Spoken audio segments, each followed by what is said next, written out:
Sweat dripped off my nose, pooling on the cracked asphalt of a driveway I paid off a decade ago.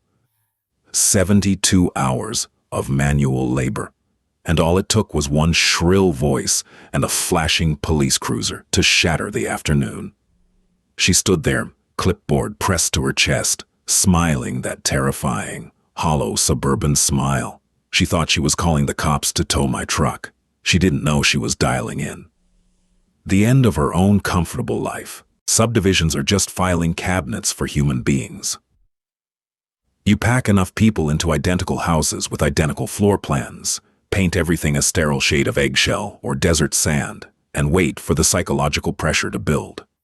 Cedar Ridge was no different. Built in the late 90s, it was a sprawling maze of cul-de-sacs, designed to give middle-class families the illusion of peace. I bought into Cedar Ridge in 2011, right when the housing market was still choking on its own blood.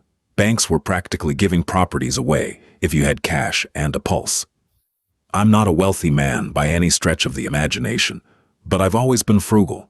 I worked in commercial HVAC for 30 years. Cototres saved my overtime and lived on rice and beans day while my buddies were buying boats they used twice a year. When the crash happened, I set up a blind LLC, Ironwood Holdings, and bought my house at 42 Oak Creek Drive. A month later, I bought number 48 down the street. 3 months after that, I picked up number 55. I lived in 42. I rented out the others through a property management company located 2 towns over. Kept my head down. Cut my own grass. Fixed my own roof. Nobody in Cedar Ridge knew I owned anything but the house I slept in, and I preferred it that way. In a neighborhood like this, anonymity is a shield. Then came Brenda Higgins. Brenda moved into number 48 about 4 years ago. She was a woman in her late 50s who radiated the kind of nervous, aggressive energy of someone who had never had real power in her life and was desperate to find it. She had stiff, bleached blonde hair that defied the summer humidity, and she wore pastel polo shirts tucked into khaki capris, regardless of the occasion. Within 6 months of moving in, she wormed her way onto the Homeowners Association board. Within a year, she was the president. The previous president was a retired postal worker named Greg, who mostly used the HOA funds to throw a block party every July and ignored everything else. Brenda ousted him in a special election by fear-mongering about declining property values and unsavory elements moving into the nearby district. Once Brenda had the gavel, Cedar Ridge changed. She didn't just walk her golden retriever, she patrolled. She carried a metal clipboard with a heavy-duty clip that snapped shut like a bear trap. I used to watch her from my front porch, nursing a black coffee, as she physically measured the grass of the single mother across the street. If it was a 1/4 inch over the mandated 2.5 inches, a fine was taped to the door before sundown. She banned sidewalk chalk. She instituted a rule that garage doors could not remain open for longer than 15 minutes unless a vehicle was actively pulling in or out. She forced a guy 3 streets over to rip up a custom-built $1,000 cedar playset because the roof of the slide was visible over the top of his privacy fence. She was a tyrant wrapped in a floral print apron. And for 3 years, I ignored her. When she sent me a citation because my trash cans were left on the curb at 8 a.m. on a Wednesday. The bylaws stated they must be retrieved by 7 a.m. I didn't argue. I just paid the $25. It wasn't worth my blood pressure, but bullies are never satisfied with compliance. They want submission. They want to see you break. My silence irritated her. My lack of engagement felt, to her, like disrespect. She started finding reasons to target me. A warning for a weedy driveway crack. A $50 fine because the curtains in my front window were off-white instead of pure white. I paid them all through a cashier's check, never saying a word to her.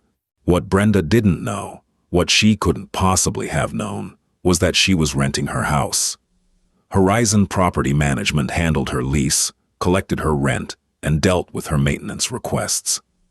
Horizon Property Management answered to Ironwood Holdings. Brenda Higgins was my tenant. She was on a standard 1-year lease that had converted to a month-to-month agreement after her first 12 months. She paid her rent on time mostly, and I never saw a reason to uproot her just because she was a miserable human being. Business is business. You don't mix personal annoyance with steady cash flow. At least, that was my philosophy until a sweltering Tuesday afternoon in late July. It was 94 degrees, with 80% humidity. The air felt like a wet wool blanket pressed against your face. I had taken a week off work to replace the rotting decking on my back patio. It was back-breaking work. Pulling up splintered, weather-beaten boards, carrying heavy treated lumber from the driveway to the backyard, and measuring cuts while sweat stung my eyes. I owned an old, beat-up Ford F-150. It wasn't pretty, but it had a long bed and hauled what I needed it to haul. Around 1 in the afternoon, I backed the truck into my driveway. My driveway is short, pitching up slightly toward the garage.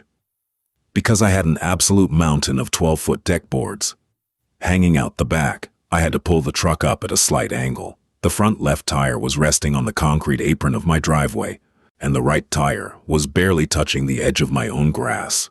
I was completely on my own property. I wasn't blocking the sidewalk. I wasn't impeding the street. I was just parked a little crooked to make hauling the lumber easier. I killed the engine, wiped my forehead with a greasy rag, and dropped the tailgate. I had already carried 3 heavy loads to the back when I heard it. Click, clack, click, clack. Sensible heels on concrete. I paused, resting a heavy plank of pressure-treated pine on my shoulder, and turned around. Brenda was standing at the end of my driveway. She was wearing a blindingly pink visor and oversized sunglasses that made her look like a hostile insect. The metal clipboard was clutched against her chest. "Arthur," she said. Her voice was falsely sweet, pitching up at the end in a way that set my teeth on edge. "Brenda," I replied, adjusting the wood on my shoulder. "Hot day for a walk." "The rules don't take a day off for the weather, Arthur," she said, stepping onto my driveway. She pointed a manicured finger at my front tire. "You are in violation of Section 4, Article B." I let out a slow breath, feeling the rough grain of the wood biting through my t-shirt. "And what section is that, Brenda?" "No commercial or oversized vehicles may be parked in an unapproved manner, nor may any vehicle be parked on the turf, grass, or unpaved portion of a lot. Furthermore, your vehicle is angled in a way that constitutes an eyesore." I looked at the truck. I looked at her. "I'm unloading lumber, Brenda. I'm replacing my deck. The truck will be moved in 2 hours when I'm done." "The bylaws do not grant a 2-hour grace period for eyesores," she stated, clicking her pen. "Move the vehicle immediately, or I will be forced to issue a Level 3 citation. That's $200. "It's my driveway," I said, keeping my voice low. "I'm not blocking the sidewalk. A wheelchair or a stroller can get by just fine. I am on my own property." "You are part of a community, Arthur. This is a deed-restricted neighborhood. Your property is governed by the association, by me." She actually puffed out her chest when she said it. The delusion was almost sad. "I'm not moving it until the wood is in the back," I said. I turned around and started walking toward the side gate. "If you walk away from me, I will have this truck towed," she shrieked. The fake sweetness evaporated instantly, replaced by a grating nasal panic. "It is a fire lane hazard." I stopped. I didn't turn around right away. I just stood there in the stifling heat, staring at the side of my house. I was 58 years old. My knees ached, my back was screaming, and I was entirely out of patience for a woman whose only joy in life came from making other people miserable. I turned back. "A fire lane hazard, Brenda. I am in my own driveway. The street is 24 feet wide. A fire truck could do donuts out there." She whipped out her phone. It was in a thick, bedazzled pink case. "You are acting hostile. You are refusing to comply with a direct order from the board. I am calling the authorities." I set the wood down on the grass. It hit the ground with a heavy thud. I walked over to the tailgate of my truck, hopped up, and sat down. I pulled a bottle of lukewarm water from the cooler I had sitting there and took a slow drink. "Go ahead," I said. She glared at me, her thumb hovering over the screen. I'm doing it. I see that. They will arrest you for disturbing the peace and they will impound this junk heap. Okay. She dialed. She didn't call the non-emergency line. She called 911. Yes, hello? I need an officer dispatched to 42 Oak Creek Drive. I have an aggressive resident refusing to follow community safety guidelines. He has barricaded the pedestrian walkway with a commercial vehicle and is acting in a threatening manner. She paused, listening. Yes, he is still here. I am the HOA president. I fear for my safety. She hung up and looked at me triumphantly. They are on their way. You have made a grave mistake, Arthur. I looked at her. Really looked at her. I saw the desperate clawing need to be right. I saw the absolute certainty that the universe existed solely to validate her authority. And in that quiet, suffocating heat, I decided I was done. Brenda, I said softly, you really should have just walked away. It took exactly 9 minutes for the police to arrive. In a city with actual crime, calling 911 because a truck was parked slightly crooked in a private driveway would usually get you ignored, or at least put at the bottom of a 4-hour queue. But Cedar Ridge was in a sleepy suburb where the most pressing daily issue was usually a loose dog or a noise complaint about a teenager playing a stereo too loud. A white SUV cruiser with blue and red lights flashing silently rolled down the street. It pulled to a stop right behind my driveway, blocking me in entirely. The engine rumbled. Brenda nearly vibrated out of her orthopedic shoes. She rushed toward the cruiser before the officer even had his vehicle in park. The door opened and Officer Davis stepped out. I knew Davis vaguely. I'd seen him at the local hardware store a few times.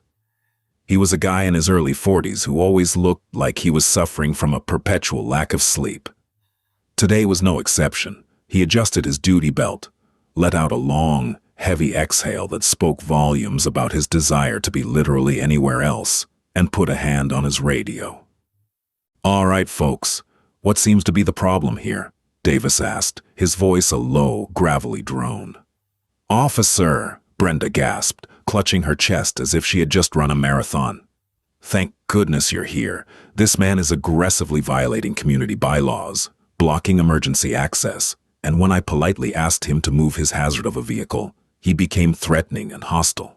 Davis looked at Brenda. Then he looked at my truck. Then he looked at me, sitting calmly on the tailgate holding a plastic water bottle. Sir, is this your vehicle? Davis asked. It is, I said. And is this your residence? Yes, sir. My name is Arthur Pendleton. I live here. Davis walked up the driveway, inspecting the truck. He looked at the front tire on the grass. He looked at the sidewalk, which was completely unobstructed. He looked at the street, which was entirely clear. He rubbed the bridge of his nose. Ma'am, Davis said, turning back to Brenda. He's parked in his own driveway. Well, the sidewalk is clear. The street is clear. There's no emergency access being blocked here. Brenda's face flushed a deep, mottled red. Did you not hear me? He is violating the Homeowners Association bylaws. Section 4, Article B. The vehicle is unapproved and improperly parked. I demand you force him to move it or have it impounded immediately. As the HOA president, I have the authority to remove unauthorized hazards from the neighborhood. Davis sighed. It was the deep, soul-weary sigh of a man who dealt with Brenda Higginses on a daily basis. Ma'am, the police department does not enforce HOA bylaws. That is a civil matter. Unless he is breaking a city ordinance or state law, I have no jurisdiction to tow his vehicle from his own private property. He is breaking the law, she shrieked, pointing at me. He threatened me. He practically assaulted me with a piece of wood. Davis turned his gaze to me, his eyes narrowed slightly. Sir, is that true? I stood up from the tailgate. I didn't raise my hands, but I kept them visible and relaxed at my sides. Officer Davis, I was carrying a deck board from my truck to my backyard. She stepped onto my property, ordered me to move my truck, and threatened to have it towed. I told her I would move it when I was done unloading. I never raised my voice, and I certainly never threatened her. She's upset because I didn't bow to her clipboard. He's lying, Brenda yelled. He's a menace. He has a history of insubordination. I have the files." "Insubordination?" Davis repeated, the word tasting strange in his mouth. He looked at Brenda like she was an alien species. "Ma'am, he doesn't work for you." "He lives in my neighborhood," she countered, taking a step toward the officer. "Which means he abides by my rules. You need to do your job and arrest him for trespassing." "Trespassing on his own property?" Davis asked, his patience visibly evaporating in the afternoon heat. "He doesn't own this neighborhood. I represent the property owners," Brenda bellowed, completely losing whatever thin veneer of sanity she had been clinging to. "I am the voice of the landowners here. People like him are just squatters dragging down our property values." That was it, the absolute unshakable arrogance of it. "I represent the property owners." I looked down at the concrete. I actually chuckled. It was a dry, raspy sound, but I couldn't help it. Brenda whipped her head toward me. "You think this is funny? You think the law's a joke?" "No, Brenda," I said, looking up. I made eye contact with her. The smile fell off my face, replaced by a cold, hollow calm. I think you are a joke." "Officer Davis, if you don't mind waiting here for approximately 2 minutes, I have some paperwork I'd like to present regarding this situation." Davis looked wary. "What kind of paperwork, Mr. Pendleton?" "Just some documents that will clarify exactly who represents the property owners in this neighborhood," I said. I didn't wait for permission. I turned and walked into my house, leaving the front door wide open so the officer could see I wasn't doing anything dangerous. I walked down the short hallway to my home office. It was air-conditioned, dark, and quiet. I knelt in front of the heavy steel fire safe tucked under my desk. I punched in the code, the bolts clicked, and I swung the heavy door open. Inside were neat stacks of manila folders, deeds, titles, insurance policies, tax returns. I pulled the folder labeled 48 Oak Creek Drive. Inside was the original deed, proving Ironwood Holdings owned the property. Underneath that was the management agreement with Horizon Property Management, and stapled to the back of that was a copy of the current lease agreement. Tenant: Brenda Higgins. Term: month to month. I walked over to my desk and picked up my cell phone. I dialed Diane, my contact at Horizon Property Management. She answered on the second ring. "Arthur, long time no hear. Everything okay?" "Diane," I said, my voice steady. "The tenant at 48 Oak Creek, Brenda Higgins. She's still month to month, correct?" "Let me pull it up," Diane said, keyboard clacking in the background. "Yep, her annual expired in February. She's been month to month since." "Great. I need you to draft a formal notice of non-renewal. 30 days to vacate. Unconditional." Diane paused. "Wow. Okay. Usually you just let them ride. Did she trash the place?" "No," I said, looking out my office window at the police cruiser's flashing lights. "She just forgot who she works for. Can you email me the standardized state template right now? I want to serve it to her personally." "Arthur, you know standard procedure is to let us serve it via certified mail." "Diane, please." All right, it's in your inbox. I'll officially file it on our end today." "Thanks." I hung up, opened my email on my laptop, and hit print. The laser printer in the corner whirred to life, spitting out a crisp, single sheet of paper. 30-day notice to quit and vacate premises. It was perfectly legal. In this state, a landlord doesn't need a reason to terminate a month-to-month lease as long as they provide 30 days written notice. I grabbed a pen, signed the bottom as the authorized representative of Ironwood Holdings, and folded the paper into a stark white envelope. I grabbed the deed for her house, the master lease showing Ironwood's ownership, and the fresh envelope. As I walked back out the front door, the heat hit me again. Brenda was still talking, her hands waving frantically as she tried to lecture Officer Davis on municipal zoning laws. Davis looked like he was contemplating early retirement. I walked down the driveway.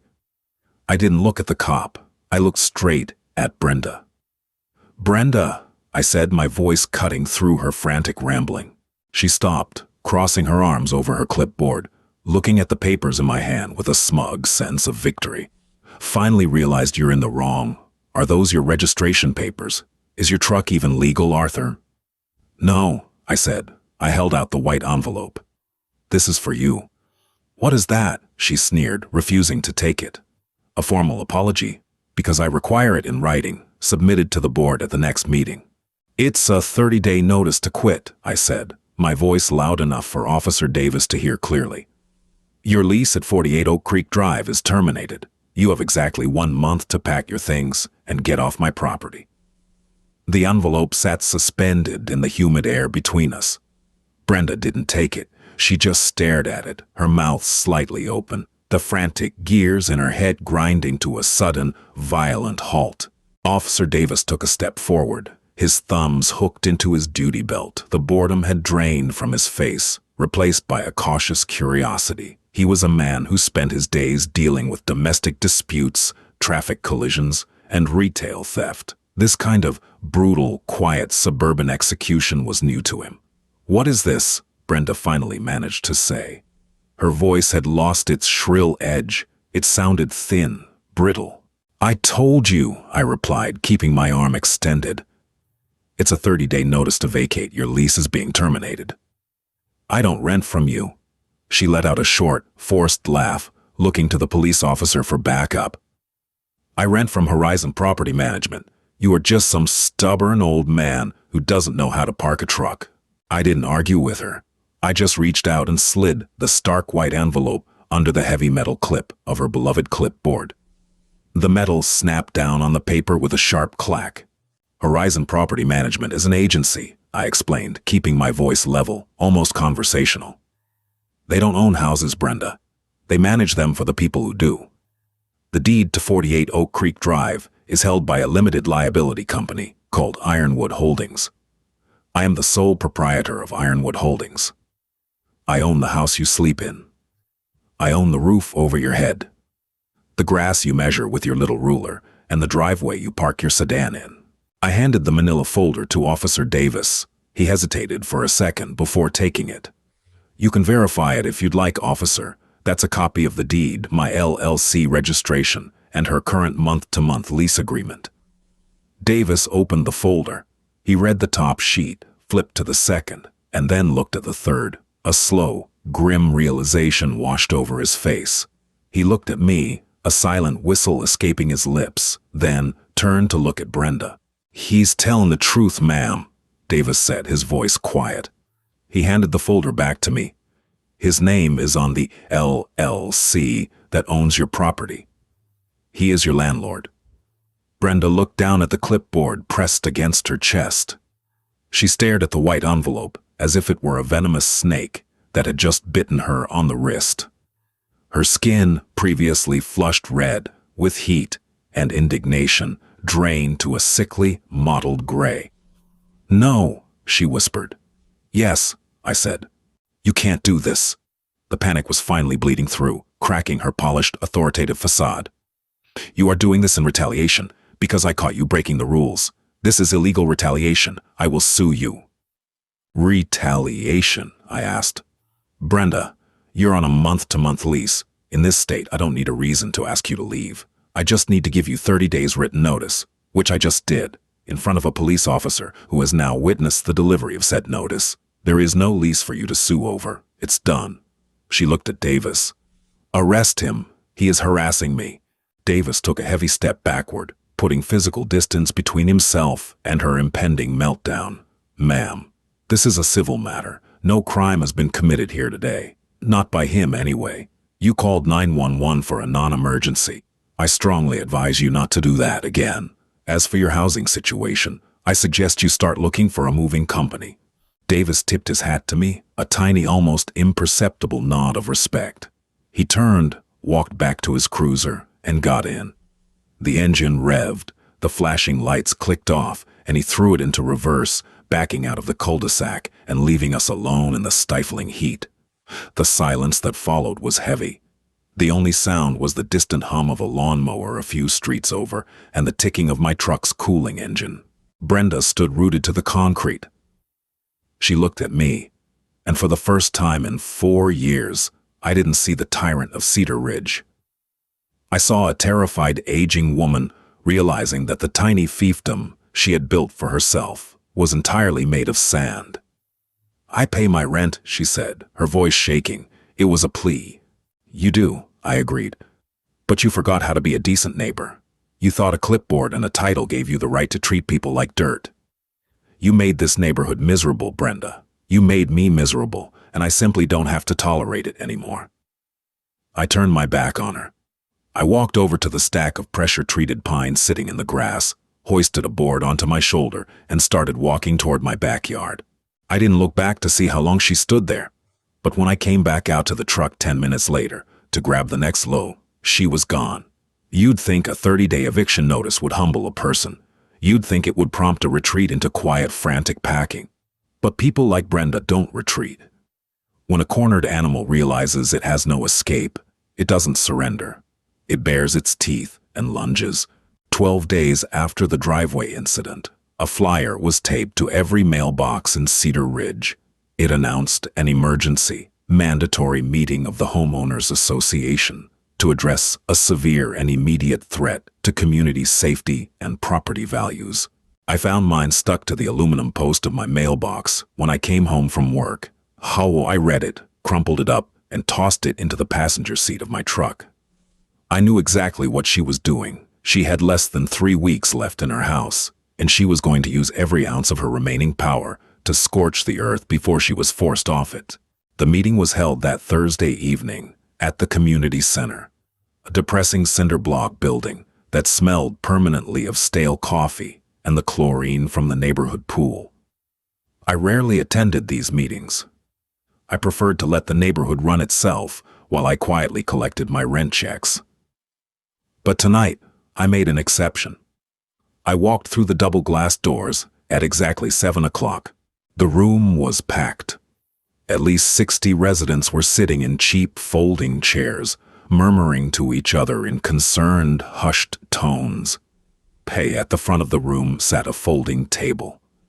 Brenda was seated squarely in the center, flanked by the treasurer, an exhausted-looking guy named Gary, and the secretary, a woman named Linda, who treated Brenda's every word as gospel. Brenda looked awful.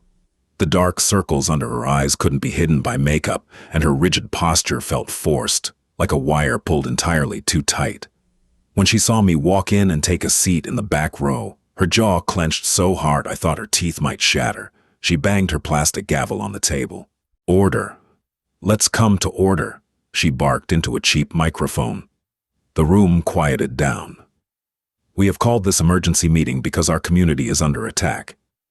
We have a resident who believes the rules do not apply to him. A resident who has shown a pattern of aggressive, hostile behavior and who is now threatening the very fabric of our neighborhood." She pointed directly at me. Every head in the room swiveled. "Arthur Pendleton," she declared, her voice echoing off the cinder block walls. "Ding for chronic violation of community parking bylaws, for creating a hazard to emergency vehicles, and for verbal assault on a board member, I am proposing an immediate maximum fine of $1,000 and the initiation of a lien on his property at 42 Oak Creek Drive." Gasps rippled through the room. $1,000 fine and a lien was nuclear. The HOA had never issued anything higher than $50 for uncut grass. "You can't do that, Brenda," someone in the second row called out. "I absolutely can," she snapped. "Article 9, Section C allows the board to take emergency action to protect property values against malicious residents. We must make an example of him. We must show that we will not be bullied." Gary, the treasurer, leaned into his microphone. "Brenda, I really think we need to consult the association's attorney before we talk about placing liens on people's homes." "I am the president," she hissed at him, forgetting to move away from the mic. "We are voting on this tonight." I stood up. The folding chair scraped loudly against the linoleum floor. "I have a point of order," I said. My voice wasn't loud, but it carried in the tense silence of the room. Brenda glared at me. "You do not have the floor, Arthur. Sit down." "Actually," I said, pulling a thick manila envelope from under my arm and walking down the center aisle. "According to Robert's Rules of Order, which this association adopted in 2012, any member in good standing can raise a point of order regarding the legitimacy of a motion. Or, in this case, the legitimacy of the board president. I reached the front table. I looked at Gary and Linda, ignoring Brenda completely. "I'd like to ask the board a question," I said. "What are the eligibility requirements to serve on the HOA board in Cedar Ridge?" Linda blinked, confused. You have to live in the neighborhood, and you have to be current on your association dues." "Is that all?" I asked. I pulled a copy of the community covenants, conditions, and restrictions out of my envelope. I slid it across the table to Gary. "Gary, could you read Article 3, Section 1 for me?" The highlighted part. Gary adjusted his glasses. The room was dead silent. Okay. Article 3, Section 1. Board members must be primary residents of the community and must hold the recorded deed to the property in which they reside. Renters, tenants, and non-deed holders are expressly prohibited from serving on the governing board. Gary stopped reading. He looked up at me, then slowly turned his head to look at Brenda. "Brenda doesn't own 48 Oak Creek Drive," I said to the room. I turned around to face my neighbors. "She never has. She's a tenant. She signed a lease 4 years ago with a property management company. A management company that works for me." The silence shattered. 60 voices erupted at once. People were standing up, pointing, shouting over each other. "She's a renter? I paid her $200 in fines for my fence. She made me rip up my kid's swing set." Brenda was slamming her gavel on the table, her face purple with rage. "Order! Order! He's lying. I am the president. I represent this community." I pulled out the deed to her house and slammed it onto the folding table right in front of Gary. "That's the deed, Gary," I said, leaning in close. "Look at the name. Ironwood Holdings. That's my LLC. She has been fraudulently posing as a homeowner for 3 years. Every fine she issued, every rule she passed, every threat she made was illegitimate. She had no authority to be on this board, let alone run it." Gary looked at the deed. He looked at the lease agreement I tossed down next to it. He turned off his microphone, leaned over to Brenda, and said something I couldn't hear. Brenda shoved his chair backward and stood up. She grabbed the microphone, her hands shaking violently. "You think you're so smart," she screamed at me, the speakers whining with feedback. "You think you can just come in here and destroy everything I've built? I made this neighborhood respectable. I kept the trash out. I am the only reason any of your homes are worth anything." She was hyperventilating. The mask was completely gone, leaving only the desperate, pathetic reality of a woman who had built her entire identity on a lie. "You're a tenant, Brenda," I said softly, but the microphone picked it up. "And as of 12 days ago, you've been served a legal notice of eviction. You have 18 days left to pack your bags and leave my property." I didn't wait for a vote. I didn't wait for Gary to officially dissolve the meeting. I turned my back on the chaos, walked up the center aisle, and pushed through the double-glass doors into the warm night air. Behind me, the shouting inside the community center reached a fever pitch. I walked to my truck, got in, and rolled the windows down. I drove home in silence, listening to the crickets. Moving is a brutal, humiliating process, even in the best of circumstances. It forces you to confront the sheer volume of useless things you've accumulated, packing away your life into uniform, cardboard squares. So when you are forced to move, when you are evicted, it is an entirely different kind of misery. It is an autopsy of your daily life, performed against your will. Late August arrived in Cedar Ridge with a heavy, oppressive heat that baked the grass brown and made the asphalt soft. I was in my driveway, staining the last of the new deck boards on a pair of sawhorses, when the U-Haul truck backed into the driveway at 48 Oak Creek. It was day 28 of her 30-day notice. There were no professional movers, just a rusty 15-foot rental truck with an aluminum ramp that slammed down onto the concrete with a rattling crash. I watched from my driveway as Brenda emerged from the house.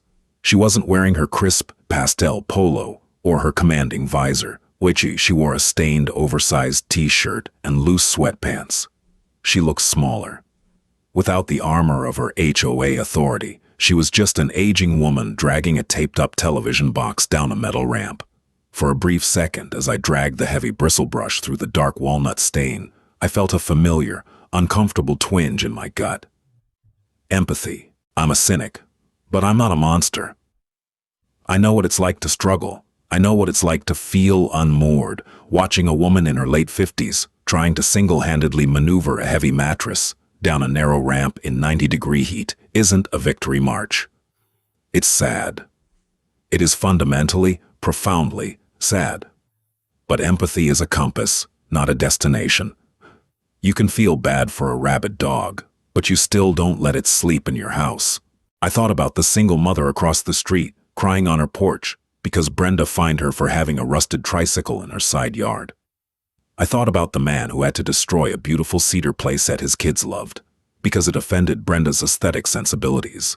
I thought about the sheer, unadulterated arrogance of a woman weaponizing the police against a neighbor over a driveway angle. I dipped my brush back into the can. The empathy faded, replaced by the cold, practical reality of cause and effect. You reap what you sow. Brenda had spent 3 years planting landmines in other people's lives. She had simply finally stepped on one of her own.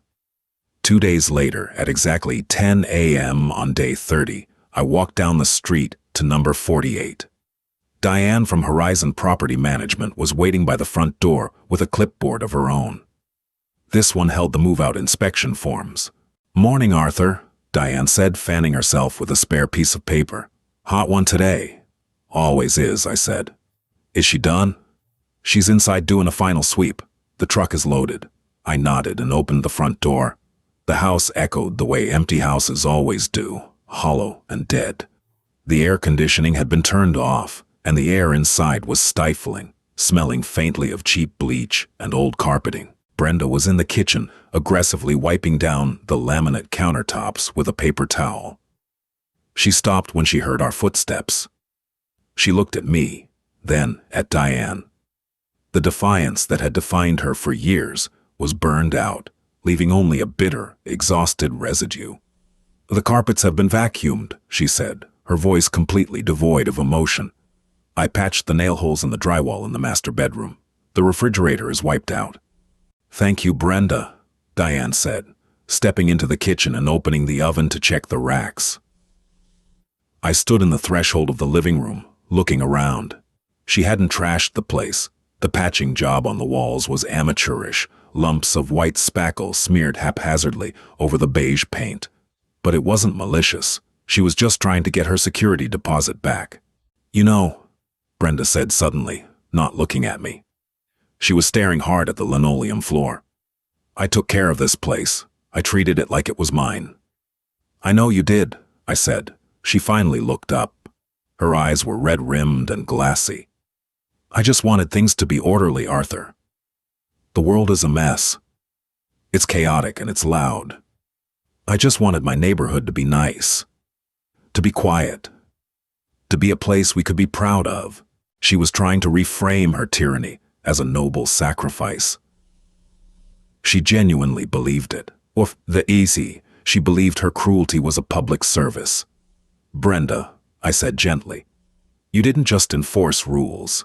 You hurt people. You used the bylaws to punish anyone who didn't submit to you. You didn't want order. You wanted control." She stiffened. The vulnerability vanished, the defense mechanism slamming back into place. "You're a slumlord," she spat. "You hoard houses and pretend to be one of us. You're a snake in the grass, Arthur." "Leave the keys on the counter, Brenda," I said, my voice hardening. "Diane will mail your deposit to your forwarding address within 14 days, minus the cost to properly sand and paint those patches on the wall." I didn't wait for her to reply. I turned and walked out the front door, stepping off the porch and into the blinding sunlight of the street. 10 minutes later, the rusty U-Haul lurched into gear. The engine whined as it slowly pulled away from the curb. I watched it drive down Oak Creek Drive, pause at the stop sign, and turn left onto the main arterial road, disappearing behind a row of ancient oak trees. I stood in the middle of the street for a long moment. It was quiet. The kind of quiet that doesn't just mean a lack of noise, but a lack of tension. The invisible, crushing weight that had hung over Cedar Ridge for 3 years had lifted. I walked back up my driveway, picked up my paintbrush and got back to work. By the first week of September, the neighborhood of Cedar Ridge began to physically thaw. It didn't happen overnight. Trauma, even the low-grade suburban variety inflicted by a rogue HOA president, takes time to dissipate. People still flinched when they saw a white SUV turn down their street, expecting a citation.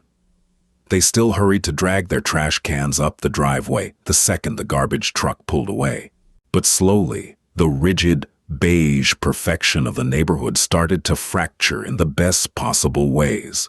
Garage doors stayed open on Saturday afternoons. Men stood in their driveways drinking cheap beer and talking about spark plugs while their kids drew hopscotch grids on the concrete with brightly colored chalk. The chalk washed away in the Sunday rain, and nobody received a $50 fine for vandalism.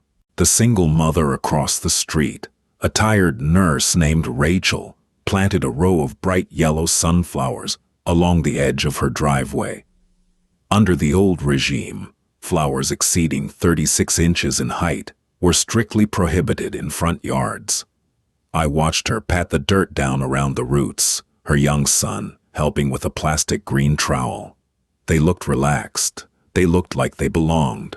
On a Tuesday evening, Gary knocked on my front door. I answered it, holding a grease-stained rag. I was in the middle of repacking the wheel bearings on my truck. Gary stood on my porch, looking profoundly out of his depth. He was a guy who just wanted to balance a ledger, not run a community. "Hey, Arthur," he said, shifting his weight from foot to foot. "Gary, what can I do for you?" "We had a board meeting last night. The first one since Brenda left." He shoved his hands into his pockets. "It was just me and Linda, and about 40 neighbors who wanted to make sure Brenda wasn't secretly pulling the strings from afar. I'm sure that was a long night." "It was," Gary sighed. "Look, Arthur, the board is gutted. We need a new president. The community trusts you. You stood up to her. You proved you have a vested interest in the neighborhood. We took a preliminary vote, and everyone wants you to take the gavel." I stared at him. The thought of sitting at a folding table in that cinder-block community center, arguing with adults about the permissible shades of exterior house paint, made my stomach turn. "Gary, I appreciate the thought, truly, but I'm a mechanic, not a politician. I didn't get rid of Brenda so I could take her place. I got rid of her so I could finish my deck in peace." Gary looked crestfallen. "But what are we supposed to do? The bylaws are a mess. Half the neighborhood wants to secede from the association entirely." "Then let them," I said. I wiped my hands on the rag. "Or better yet, gut the bylaws. Keep the HOA dues for what they were actually meant for. Maintaining the pool, paying for the streetlights, and landscaping the front entrance. Plus, stop policing the backyards. Stop measuring the grass. If someone's house is actively falling down, call the city. Otherwise, leave people alone. A neighborhood isn't a military barracks, Gary. It's just a place where people sleep." Gary chewed on his bottom lip, thinking it over. Slowly, a genuine smile broke across his tired face. "Just the pool and the street lights." "Just the pool and the street lights," I confirmed. "And Gary, if you ever send me a citation for a crooked truck, I'll buy your house next." He let out a short, barking laugh. "Noted." He walked away, his shoulders sitting an inch lower than they had when he arrived. A few days later, I took a walk down Oak Creek Drive. The brutal heat of summer was finally breaking, giving way to the crisp, dry air of early autumn. Leaves were starting to curl and brown at the edges. I stopped in front of Tom's house, 3 streets over. Tom was the guy Brenda had forced to tear down a custom cedar playset. He was in his backyard. I leaned over his chain-link fence. The space where the playset used to be was just a bare patch of yellow dirt. Tom was sitting on a lawn chair, holding a tape measure, staring at the empty space. "Tom," I called out. He turned around, squinting in the afternoon sun. When he recognized me, he stood up and walked over to the fence. "Hey, Arthur, good to see you." Word had traveled fast about exactly how Brenda had been ousted. Nobody asked me directly about my LLC or how many houses I owned, but there was a quiet, unspoken respect now. A wide berth, given with a nod and a wave. "What are you measuring?" I asked, nodding toward his hands. Tom looked down at the tape measure. He smiled, a little rueful. Thinking about rebuilding the fort. The kids miss it. But cedar is ridiculously expensive right now. I'm trying to figure out if I can get away with standard treated pine without it looking like garbage. I leaned against the top rail of the fence. Treated pine is fine if you let it dry out before you seal it.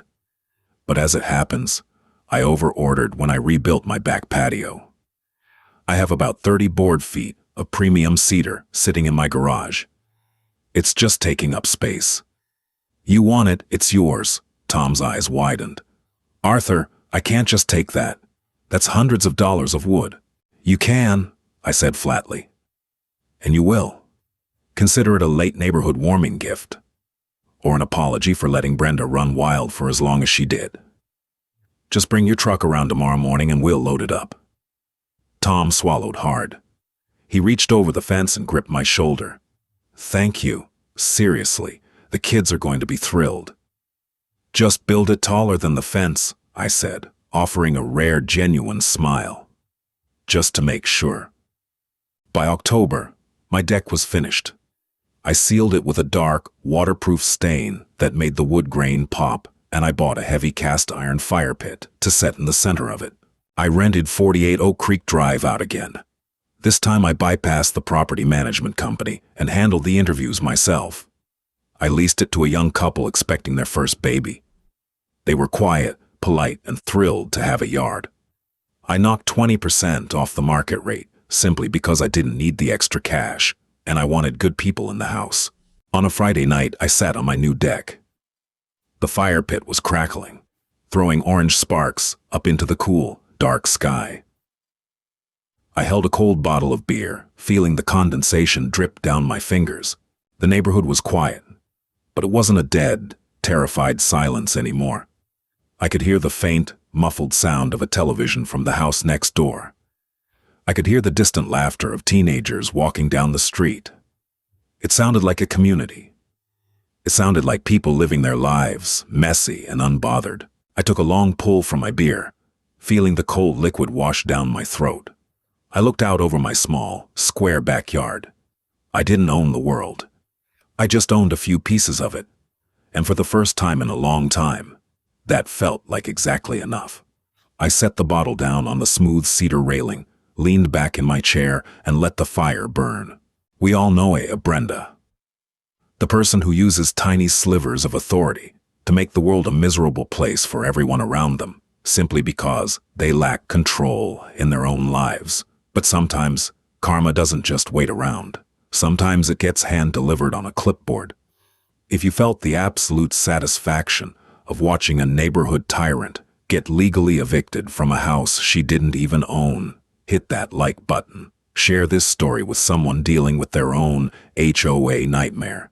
And make sure to subscribe to the channel for more deeply human, satisfying stories of justice served cold. Let me know in the comments, what's the most insane rule your HOA ever tried to enforce?